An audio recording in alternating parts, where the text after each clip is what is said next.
Bem-vindos, criaturas de Deus, ao CSA, de olho na jurisprudência. Somos as inteligências artificiais da Fê e do Tiago e vamos analisar os informativos da semana. E bom, hoje a gente tem pela frente o informativo 880 do STJ, lá de março de 2026.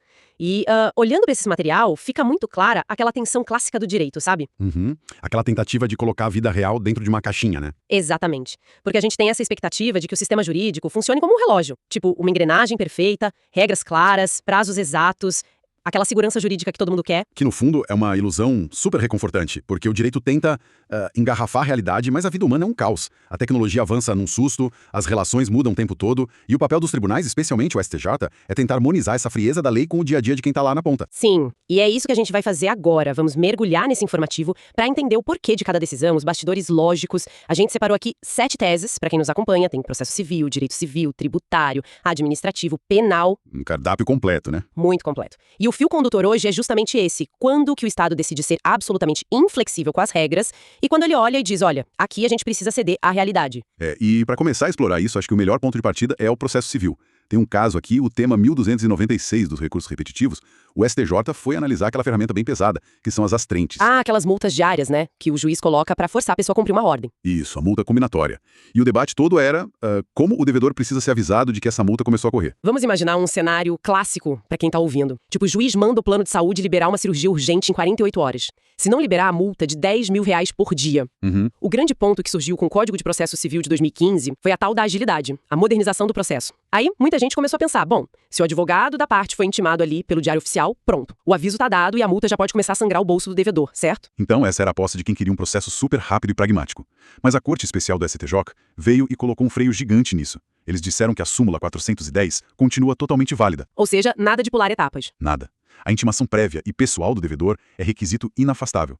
Não basta só avisar o advogado. Tem que intimar a própria pessoa para a multa coercitiva começar a valer. Nossa, e faz muito sentido se a gente pensar no estrago que isso pode causar, né? Porque a multa diária não tem um teto muito bem definido de cara e não é para indenizar ninguém. A função dela é justamente causar um incômodo psicológico E financeiro. Isso, tão grande que a pessoa pensa, caramba, é melhor eu cumprir essa ordem logo do que perder a minha casa. Então, como o potencial destrutivo pro patrimônio é enorme, o Estado exige ter certeza de que o cidadão sabe o que tá acontecendo. Tipo, é como no esporte, o juiz não pode dar a penalidade máxima sem apitar e avisar o jogador ali cara a cara. Exato. É o princípio da não surpresa elevado à máxima potência. Porque quem gerencia a estratégia do processo é o advogado, claro. Mas quem vai ter a conta bancária bloqueada é o cliente. O STJ não quis transferir esse risco da comunicação só para a relação entre o advogado e o cliente. A intimação pessoal é a trava de segurança do sistema. Agora, olha só como o direito é curioso e como as coisas mudam de figura.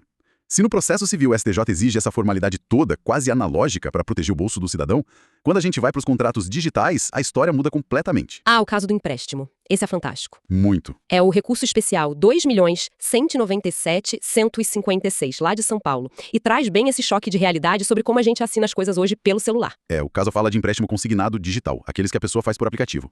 E o problema começa quando o cliente vai lá e contesta o contrato. A pessoa fala, olha, esse documento aqui não tem aquele certificado oficial do governo, o tal do ICP Brasil. E já que não tem o selo oficial, eu não assinei isso.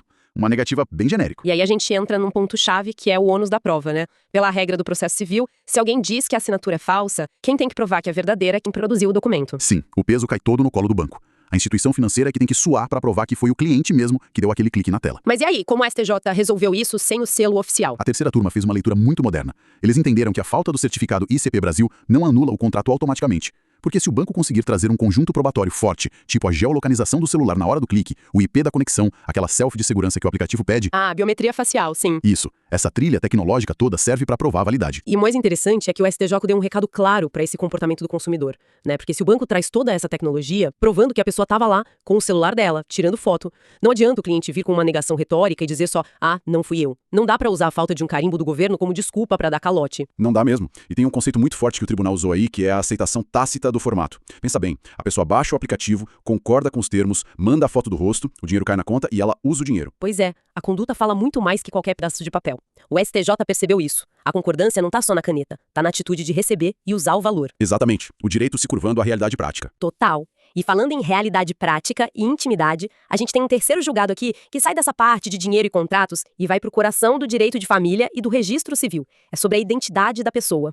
Esse é um tema bem sensível, né?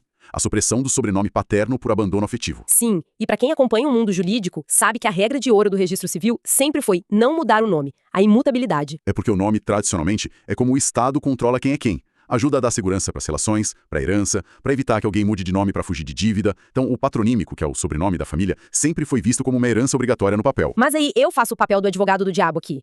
O registro civil não deveria ser intocável para garantir a segurança do Estado? Como que fica isso? É o que muitos argumentam. Só que o STJ ponderou que, antes de ser um dado para o Estado, o nome é um núcleo da personalidade da pessoa. E aí entra a evolução da jurisprudência. A Corte entendeu que obrigar alguém a carregar para cima e para baixo um sobrenome que só traz lembrança de dor, de rejeição, de um pai que abandonou, é ferir a dignidade dessa pessoa.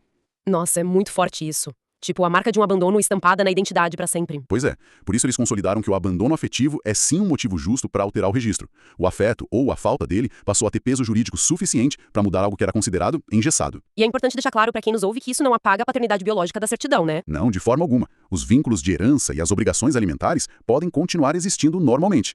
A grande diferença é que a pessoa não é mais forçada a usar aquele nome publicamente. O STJ fez prevalecer o livre desenvolvimento da personalidade sobre a rigidez burocrática. É uma visão muito humana, muito madura do tribunal. Mas agora, virando a chave, a gente sai dessa esfera familiar, do afeto, e vai para uma relação bem mais dura, que é quando as parcerias com a administração pública dão errado. Improbidade administrativa. Eita! Assunto espinhoso. Esse é o recurso especial 2.058.311, lá do Rio Grande do Norte. E aqui a gente tem um quebra-cabeça de prazos para quem gosta de processo. Imagina um esquema de desvio de dinheiro público. E nesse rolo tem 3 pessoas envolvidas juntas. Um particular, que é alguém de fora do governo, um servidor com cargo comissionado, que é aquele temporário, e um servidor público efetivo, que é o concursado. Aquele consórcio do mal, né? E o problema todo, antes das mudanças mais recentes na lei de improbidade administrativa, é que a redação original da lei dava prazos de prescrição diferentes dependendo de quem era a pessoa. Então a grande dúvida era, se os 3 cometeram o ato juntos, o relógio da prescrição corre diferente para cada um. O cara de fora se livra da punição antes do concursado? Essa era a tentativa das defesas, né? Fatiar a prescrição. Mas a primeira turma do STJ falou um belo de um não para isso. A tese técnica aqui é bem pacífica. Se tem esse concurso de agentes com vínculos diferentes com o Estado, o prazo que vai valer para todo mundo é o prazo do cargo efetivo. Ah, entendi. O tribunal puxa todo mundo para o regime do artigo 23, inciso 2, da redação antiga da LIA. O Estado vai usar a régua do vínculo mais longo para não perder o poder de punir o grupo. Exato. Porque pensa bem, não faz o menor sentido o Estado processar o servidor concursado, mas deixar o particular que articulou tudo sair ileso só porque o prazo dele teoricamente era menor. É um ataque único aos cofres públicos, então o ecossistema do crime responde junto pelo mesmo prazo. Quem se alia a um servidor para lesar o Estado herda o prazo dele. Bem lógico. E já que a gente está falando de dinheiro e do Estado, vamos falar de quando o Estado percebe que ele que fez a cobrança errada. O momento em que o leão pede desculpas. Isso é o recurso especial 2.176.841 do Rio de Janeiro, honorários em ação anulatória. O cenário aqui é muito comum. A Fazenda Pública vai lá e cobra um imposto indevido de um cidadão. O cidadão não tem o que fazer, tem que contratar um advogado, pagar honorários e entrar com uma ação na justiça para anular essa cobrança. E aí, no meio do processo, a Fazenda olha os papéis, percebe a confusão e confessa. Diz, realmente, o contribuinte tem razão, a gente errou. Pois é. Só que aí a Fazenda tenta dar um jeitinho. Eles usam o artigo 19 da Lei 10.522, de 2002, para tentar fugir do pagamento dos honorários de sucumbência do advogado da outra parte. Mas peraí, tem isenção de honorários para a Fazenda nessa lei? Tem. A lei prevê algumas situações bem específicas onde a Fazenda não precisa pagar os honorários se ela reconhecer o pedido. A malandragem do ente público é tentar usar essas exceções para qualquer caso em que eles admitam o erro. Mas aí não seria muito fácil. Basta a Fazenda ir lá, levantar a mão, dizer, ok, erramos, e não paga o advogado de quem teve que se defender do próprio Estado. Então, o STJ disse um sonoro não para isso. A segunda turma barrou essa interpretação ampliativa e usaram um princípio que a gente conhece bem, o princípio da causalidade. Quem deu causa ao processo, paga a conta do processo. Exatamente. O cidadão não entrou na justiça porque achou bonito. Ele foi empurrado para lá por causa de uma cobrança ilegal da máquina estatal. O fato do Estado confessar o erro depois não devolve o dinheiro que a pessoa gastou para se defender. Até porque a isenção que a lei traz é super restrita, né? Aqueles incisos de 1 a 7 do artigo 19. Restritíssima. É um rol taxativo. O mero reconhecimento da procedência do pedido fora dessas hipóteses exatas não salva a Fazenda. Não dá para usar o próprio erro como atalho para economizar com honorários. Justíssimo. Bom, a gente já viu o Estado cobrando, o Estado fugindo de honorários, mas agora para nossa reta final, a gente vai para a área onde o Estado tem a mão mais pesada de todas, o direito penal. Onde a conversa não é só sobre bolso, é sobre liberdade, ir e vir.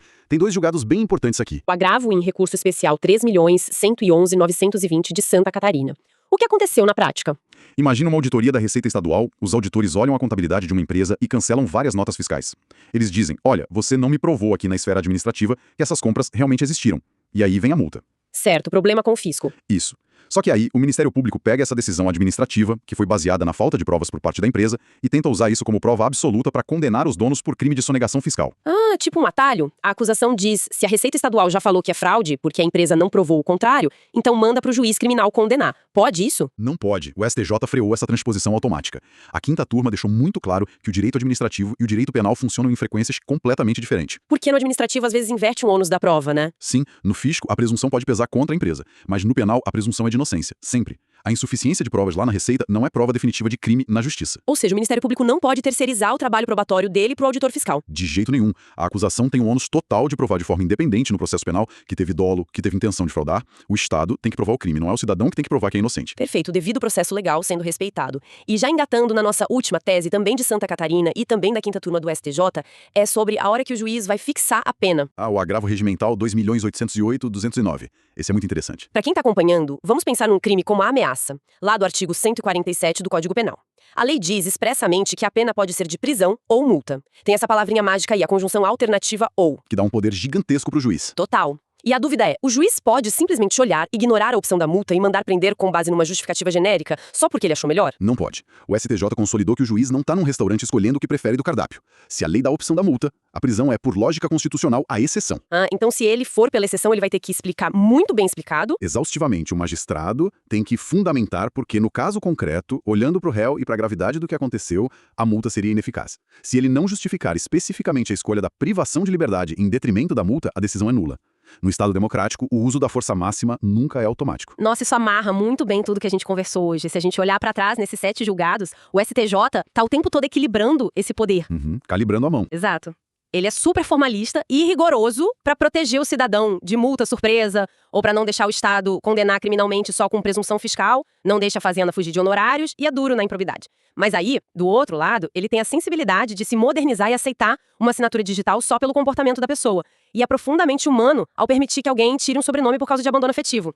É o direito se curvando pra não quebrar.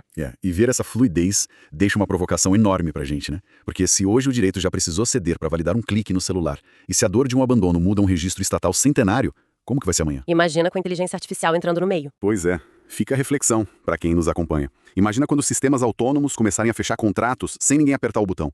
Onde vai estar a vontade tácita? Ou pior, se amanhã um algoritmo cruzar dados de mensagens de WhatsApp, frequência de visitas e envios de dinheiro para dizer para um juiz se houve ou não abandono afetivo, o Estado vai confiar na máquina para mudar um sobrenome. O desafio do futuro vai ser até onde a gente delega a interpretação do afeto humano para a tecnologia. Caramba, um belo quebra-cabeça para refletir durante a semana.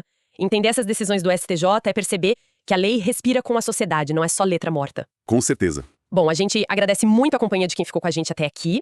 Mantenham um senso crítico alerta, continuem de olho na jurisprudência e até o nosso próximo encontro.